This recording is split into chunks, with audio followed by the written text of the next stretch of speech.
સ્થાનિક સ્વરાજની ચૂંટણીનું મતદાન છે તે પૂર્ણ થઈ ગયું છે ને મતદાન પૂર્ણ થયા બાદ અત્યારે આપણી સાથે ધોરાજી ઉપલેટાના ભૂતપૂર્વ ધારાસભ્ય અને જિલ્લા કોંગ્રેસ પ્રમુખ લલિતભાઈ વસોયા છે. લલિતભાઈ, મતદાન તો પૂર્ણ થઈ ગયું છે.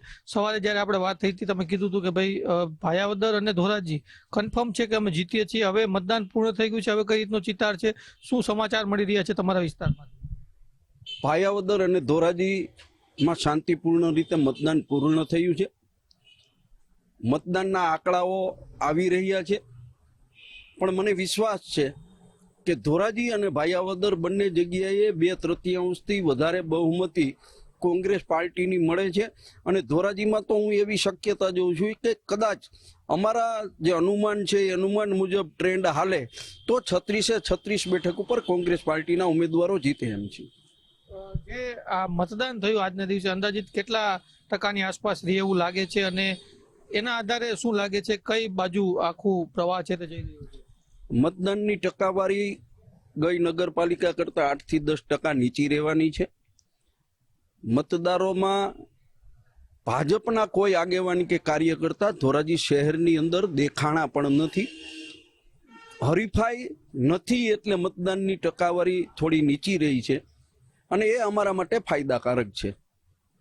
એક અંતિમ સવાલ પૂછીશ. અત્યારે તમે પણ જાણો છો કે ભારતીય જનતા પાર્ટીની અંદર એક રોગ શરૂ થયો છે લેટર કાંડનો. નનામી લેટર એક બાદ એક વાયરલ થયા છે.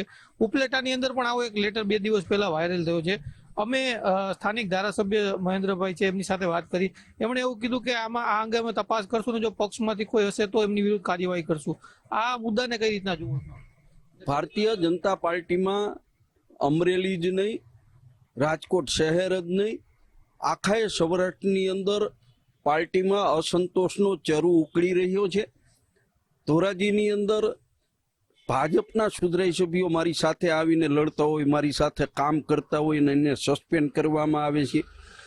ઉપલેટામાં પણ એ જ પરિસ્થિતિ છે. ધારાસભ્યની મનમાની ના કારણે ઘણા બધા લોકો ભાજપના આગેવાનો કાર્યકર્તાઓ એમનાથી નારાજ છે અને એ નારાજગીનો ફાયદો અમને આ સ્થાનિક સ્વરાજ્યની ચૂંટણીમાં પણ મળવાનો છે. એક અંતિમ પ્રશ્ન પૂછીએ. આપ જિલ્લા પ્રમુખ પણ છો, 5 નગરપાલિકા આપના વિસ્તારમાં છે, એમાં શું પરિણામ રહેશે? તમારો શું અંદાજ છે?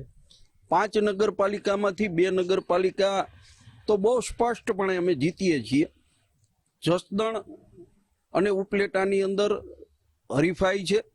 જેતપુરમાં અસંતુષ્ટ ભાજપના જે લોકો છે એ શું કરે છે એ હમણાં મતદાન પૂરું થાય એટલે ખ્યાલ આવશે. પરંતુ 5 નગરપાલિકાઓમાં 2022નું જે પરિણામ હતું એનાથી 2017નું જે પરિણામ હતું એનાથી અમને ફાયદો થવાનો છે.